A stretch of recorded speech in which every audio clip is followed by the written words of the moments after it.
नमस्कार, आप देख रहे हैं एसए न्यूज। मैं आपके साथ जीतू मेहरा। दर्शकों, फिलहाल एसए न्यूज की टीम मौजूद है सतलोक आश्रम सोजत में, जहां पर कबीर साहिब के निर्वाण दिवस के उपलक्ष्य में यहां पर आप देख सकते हैं आध्यात्मिक प्रदर्शनी लगाई गई है। और दर्शकों, जैसा कि हमें जानकारी मिली है कि ये एक दिव्य आध्यात्मिक प्रदर्शनी है, क्योंकि इसमें जो जानकारी दी हुई है वो मानव इतिहास की जिज्ञासाओं का उत्तर देती है। अक्सर हमारे मन में होता है कि हम कौन है, कहाँ से आए हैं और किसने हमारी रचना की। तो इसमें सारी जो सृष्टि है यहाँ पे बताया हुआ है कि आखिर कौन है पूरी कायनात का रचनाहार। अभी हमारे साथ में अंदर हम प्रवेश करेंगे और आपको दिखाएंगे कि किस प्रकार से सृष्टि की रचना हुई। प्रदर्शनी के अंदर आ चुके हैं और अभी हम आपको बताने जाएंगे उस दिव्य घटना के बारे में जिसका हमने आपसे पहले जिक्र किया था। जानकारी देने के लिए हमारे साथ में यहाँ पर सर जुड़ चुके हैं, तो क्या इसके तथ्यों के आधार पर क्या सच्चाई है वो जानते हैं। नमस्कार सर। सच्चाई क्या नाम है सर? श्री रामदास। सर, आप हमें ये बताइए कि इस आध्यात्मिक प्रदर्शनी में सृष्टि रचना के बारे में क्या कुछ बताया गया है। ये देखो आध्यात्मिक प्रदर्शनी है, इसमें सृष्टि रचना के बारे में संत रामपाल जी महाराज ने बताया है कि पूर्व में एक ब्रह्मणा थी कि संपूर्ण सृष्टि की रचना ब्रह्मा जी ने की है, लेकिन ऐसा नहीं है। इन्होंने पांचवें वेद से बताया है कि सृष्टि की रचना ब्रह्मा जी ने नहीं की, सृष्टि की रचना परमात्मा ने की है। जो शुरू में वो जैसे ये 3D एक प्रदर्शनी लगाई गई है, इसके अंदर सबसे पहले परम पुरुष परमेश्वर कबीर साहिब जी असंख्य पंखुड़ियों वाले कमल पर विधेय लक्षण विधेय देह के रूप में अकेले विराजमान थे, और उस समय कबीर साहब के अलावा कुछ नहीं था।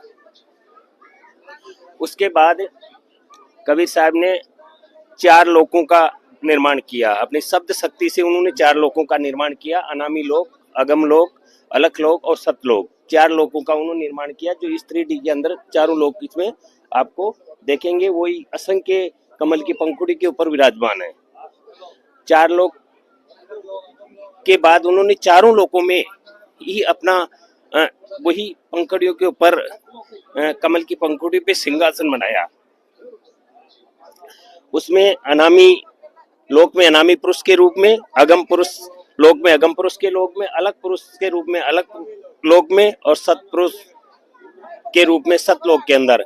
जो ये चारों आपके सामने हैं वही कमल वाली पपड़ियां हैं।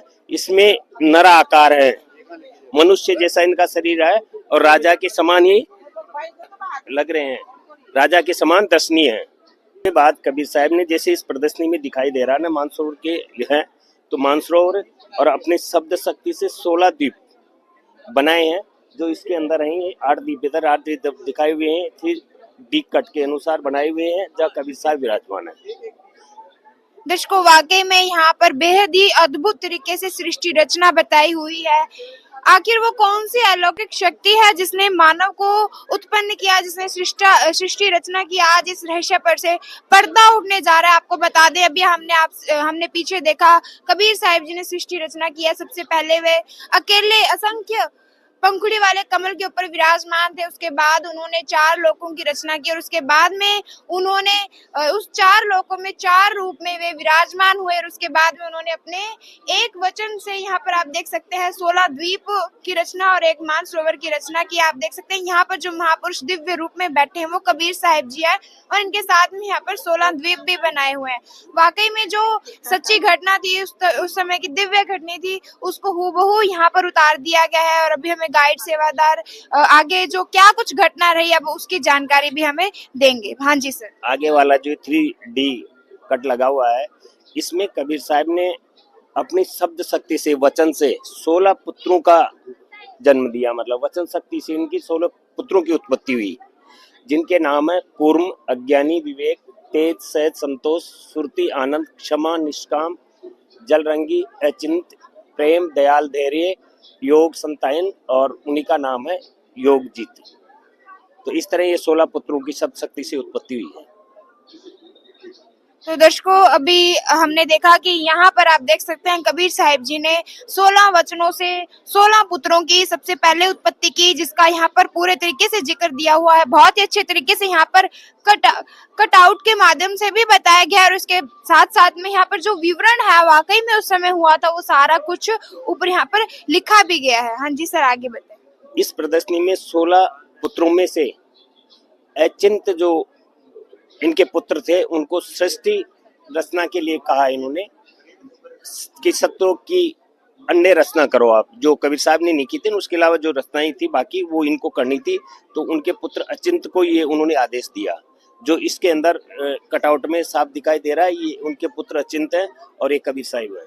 जैसे हम थोड़ा सा आगे आते हैं तो यहाँ पर भी आप देख सकते हैं दो दिव्य पुरुष यहाँ पर खड़े हैं। क्या कुछ घटना है अभी सर हमें बताएंगे? हाँ जी सर।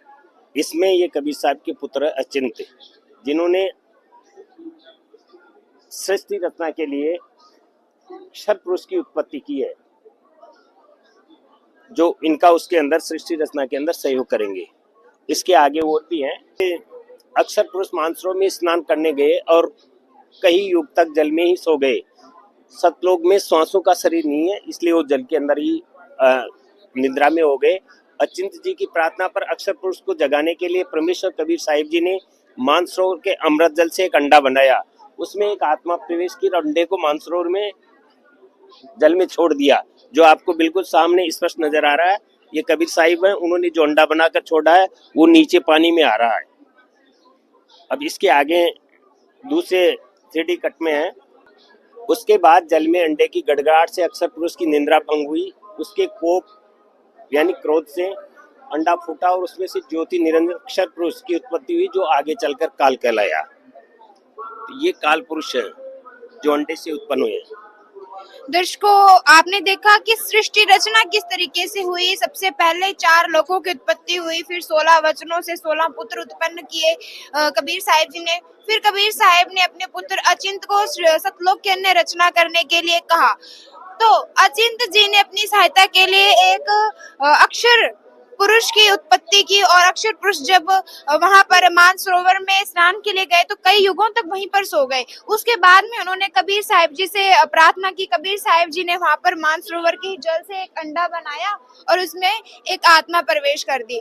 जब अंडा गड़गड़ाहट करने लगा, इससे अक्षर पुरुष की निद्रा भंग हो गई। क्रोध से इन्होंने देखा अंडे की ओर तो वो अंडा फूट गया और उससे आप देख सकते हैं यहाँ से ज्योत निरंजन की उत्पत्ति हुई। काफी रोचक ये जो है सृष्टि रचना रही है, जिसके बारे में अभी तक हमारा जो मानव समाज है वो परिचित नहीं था। हालांकि इसका हमारे वेदों में शास्त्रों में जिक्र है, लेकिन फिर भी अभी तक ये हमें अब इसकी जानकारी सही से नहीं थी। दर्शकों संत रामपाल जी महाराज जी के सानिध्य में सतलोक आश्रम में प्रदर्शनी लगाई गई है। सच्चाई पर से आज पर्दा उठाया गया है। अभी यहाँ पर भी आप देखेंगे, यहाँ पर भी एक दिव्य स्वरूप है यहाँ पर भी। तो इसके बारे में यहाँ पर क्या कुछ बताया गया है ये भी हम सर से जानते हैं। जी सर, आगे बढ़िए। अक्षर पुरुष की उत्पत्ति के बाद फिर परमपिता परमेश्वर कबीर देव जी ने सारी सृष्टि की रचना स्वयं की। सर्व आत्माओं को अपनी वचन शक्ति से अपने ही सदृश पुरुष रूप में उत्पन्न किया। प्रत्येक अंश आत्मा का नूरी शरीर का तेज प्रकाश 16 सूर्य जैसा सदृश ही है, परंतु परमेश्वर जी के तेजपूर्ण शरीर का करोड़ों सूर्यों से भी अधिक एक रोमकूप का प्रकाश है, जो आपको इसमें स्पष्ट दिखाई भी दे रहा है।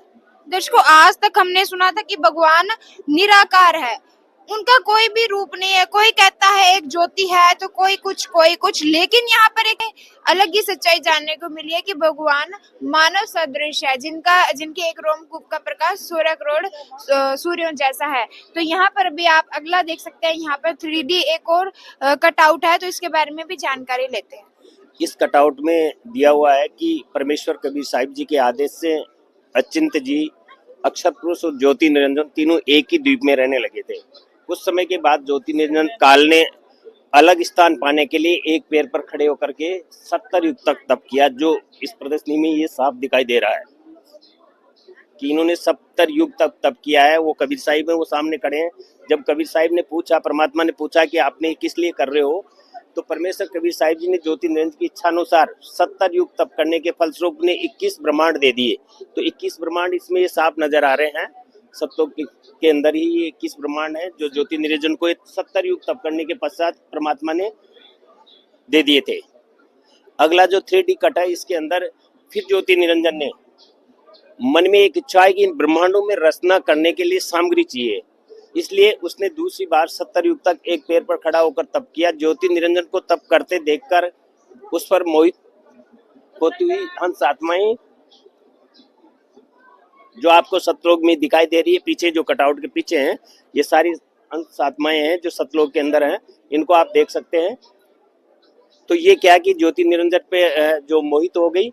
उसके पश्चात परमेश्वर कबीर साहिब जी ने ज्योति निरंजन को कहा कि उन्होंने अपने पहले पुत्र कूर्म को सर्व रचना सामग्री दे रखी है, कूर्म से प्रार्थना करके शिष्टाचार और विनम्र भाव से रचना सामग्री मांग लो।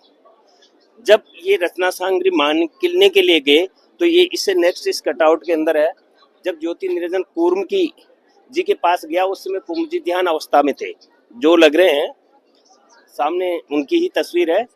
ज्योति निरंजन ने बिना किसी शिष्टाचार और प्रार्थना किए जबरदस्ती कूर्म जी का मुकुट उतारा, जिसके बाद उस मुकुट से 5 तत्व, तीनों गुण, रजगुण, सतगुण और तमगुण निकले, जो इससे साफ स्पष्ट हो रहा है कि ये ध्यान मुद्रा में है और इन्होंने इनका मुकुट उतार लिया।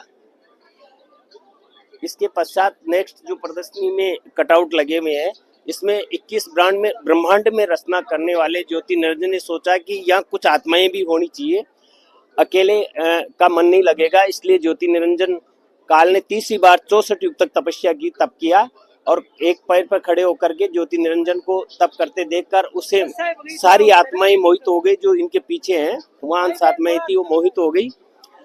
64 युग तक तप करने के पश्चात ज्योति निरंजन ने परमेश्वर कबीर साहिब जी से कुछ आत्माएं मांगी। परमेश्वर कबीर साहिब जी ने कहा कि सभी प्रिय हंस आत्माएं हैं, मैं उन्हें आपको नहीं दे सकता, किंतु फिर भी आपकी तप साधना के प्रतिफल में अगर कोई हंस आत्मा अपनी इच्छा से तुम्हारे साथ जाना चाहती है तो मैं उसको जाने दे सकता हूँ, वो जा सकती हैं। अब आगे की सतलोक की घटना दी कि इस प्रदर्शनी में आप परमेश्वर कबीर साहिब जी ने सर्व हंस आत्माओं से ज्योति निरंजन के साथ जाने के लिए उनकी इच्छा पूछी। जो वो पीछे आत्माएं हैं, हंस आत्माएं दिख रही है और परमात्मा कबीर जी उनकी इच्छाएं पूछ रहे हैं। तब काफी देर बाद सर्वप्रथम एक आत्मा ने हाथ उठाकर ज्योति निरंजन के साथ जाने की स्वीकृति दे दी और फिर देखते ही देखते वहां उपस्थित असंख्य आत्माओं ने भी हाथ उठाकर स्वीकृति दी। जो इस 3D में पीछे की तरफ दिखाया हुआ है कि सतलोक के अंदर सभी आत्माओं ने हाथ ऊपर कर रखे हैं कि हम भी ज्योति निरंजन के साथ जाना चाहते हैं। वे सभी आत्मा पहले ही ज्योति निरंजन को तप करता देखकर उस पर आसक्त हो चुके थे, इसलिए उन्होंने सब हाथ उठा लिए। उसके पश्चात परमात्मा कबीर जी ने जो सबसे पूर्व में हाथ उठाने वाली आत्मा को, अंश आत्मा को एक स्त्री रूप दिया और आगे जाकर वो आत्मा देवी दुर्गा कहलाई। ज्योति निरंजन के साथ जाने की स्वीकृति देने वाली सभी आत्माओं को अपनी वचन शक्ति से उस आत्मा के अंदर सूक्ष्म रूप में डाल दिया और आशीर्वाद दिया कि आप अपने वचन शक्ति से आत्माओं को उत्पन्न करना।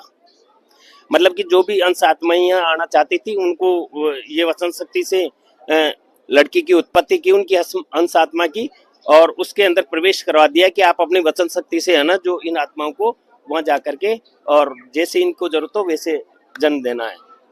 इसके बाद कबीर साहब ये संगासन पर बैठे हैं और परमात्मा परमेश्वर कबीर जी ने अपने वचन शक्ति से सर्व आत्माओं को अपनी वचन शक्ति से अपने ही सदृश मनुष्य जैसा स्त्री और पुरुष रूप उत्पन्न किया।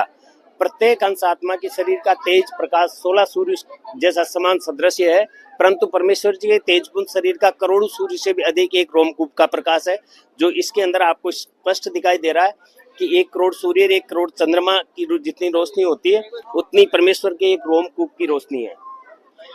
अगले इसमें दिखाया गया है कि देवी दुर्गा जी का सुंदर युवा शरीर देखकर ज्योति निरंजन काल ने प्रकृति देवी दुर्गा जी के साथ अभद्र गतिविधि करनी चाहिए, जो इस 3D के अंदर साफ दिखा हुआ है, और इसको आप देखकर बताते थे कि देवी दुर्गा के साथ ये अभद्र व्यवहार किया जा रहा है। अब इससे आगे का जो है वो आप देखिए सामने। जब अपनी रक्षा के लिए देवी दुर्गा जी ने सूक्ष्म रूप बनाकर ज्योति निरंजन के पेट में चली गई और परमात्मा को से रक्षा के लिए प्रार्थना की, जिसके बाद जोगजीत रूप में परमेश्वर कबीर साहिब जी ने ज्योति निरंजन के पेट में दुर्गा जी को बाहर निकाला।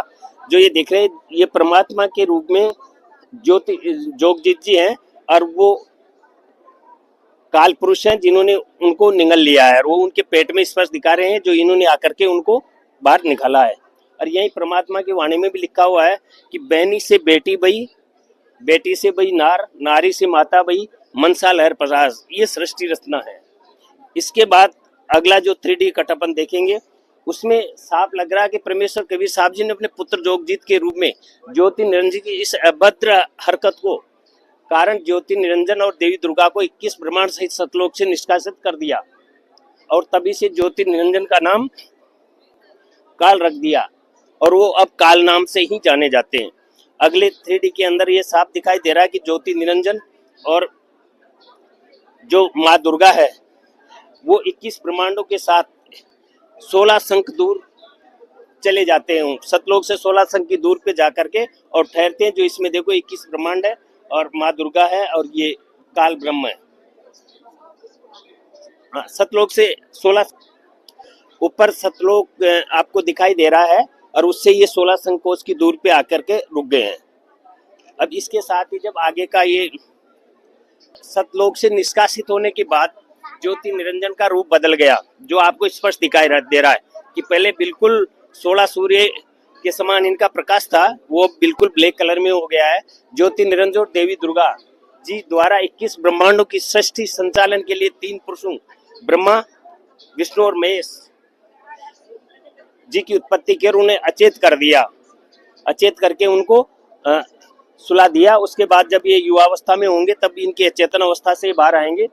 और ये अगले जो इसमें दिया हुआ है, इसमें ज्योति निरंजन काल ने दुर्गा जी से अपने अव्यक्त रहने की प्रतिज्ञा की कि मैं कभी किसी को दर्शन नहीं दूंगा और कहा कि आज के बाद मैं किसी को अपने वास्तविक स्वरूप में दर्शन नहीं दूंगा। अब तुम सृष्टि की रचना करो। सृष्टि की रचना करने के बाद जैसे तीनों पुत्र बड़े होते हैं तो देवी दुर्गा जी ने अपने तीनों पुत्रों को विवाह होने पर उन्हें सृष्टि संचालन के लिए 3 विभाग सौंपे, रजगुण श्री ब्रह्मा जी को, सदगुण श्री विष्णु जी को तथा तमगुण श्री शिव जी को। ये तीनों ब्रह्मा विष्णु महेश हैं और तीनों को तीनों विभाग अपनी माँ ने दे दिए।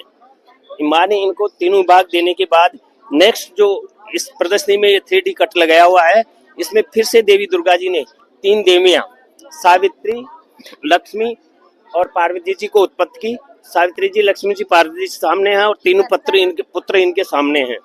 और इसके बाद अब नेक्स्ट हम आपको बताएंगे जिसमें ये अपने पुत्रों की इनके साथ शादियां कर रहे हैं और शादियों में इन्होंने ब्रह्मा जी हैं उनके साथ सावित्री जी को और विष्णु जी के साथ लक्ष्मी जी को और शंकर जी के साथ पार्वती जी को। और इस प्रकार देवी दुर्गा जी ने श्री ब्रह्मा जी को सावित्री जी के, श्री विष्णु जी को श्री लक्ष्मी जी के तथा श्री शिव जी को श्री पार्वती जी के पत्नी रूप में प्रदान किया और अपने तीनों पुत्रों का साधारण रीति से वचन द्वारा विवाह कर दिया और इस प्रकार काल के 21 ब्रह्मांडों की सृष्टि प्रारंभ हुई। तो यहाँ से सृष्टि प्रारंभ हुई है। केवल ये कहना कि ब्रह्मा जी ने सृष्टि की रचना की थी, ये शास्त्र विदित नहीं है, ये कई प्रमाण नहीं है। हो सकता है कि एक लोक की उन्होंने की हो जैसे मृत्यु लोक है उसकी, बाकी संपूर्ण सृष्टि के रचनाकार परमेश्वर कबीर साहिब हैं।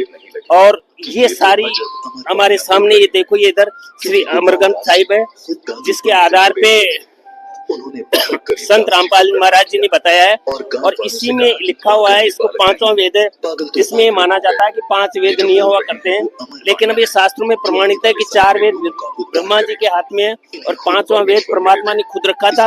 और इस वेद की शिक्षा संत रामपाल जी महाराज देते हैं और इसी के आधार पर प्रमाणित करके उन्होंने संपूर्ण सृष्टि की जो रचना हुई है वो उन्होंने बताया है। धन्यवाद सत्संग आपने जाना कि किस प्रकार से यहाँ पर जो आध्यात्मिक प्रदर्शनी लगाई गई है उसमें सृष्टि रचना कैसे सरल भाषा में 3D कटआउट के माध्यम से बताई गई है। हमें सर ने अभी सारी जो जानकारी है विवरण से दी और यहाँ पर जो सृष्टि रचना है वो तथ्यों के आधार पर बताई गई है। तो दर्शकों, आप भी यहाँ पर विजिट कर सकते हैं और सच्चाई क्या है उसको जान सकते हैं। तो आज आपको सृष्टि रचना कैसी लगी कमेंट सेक्शन में जरूर बताएं। आज की वीडियो में इतना ही, धन्यवाद।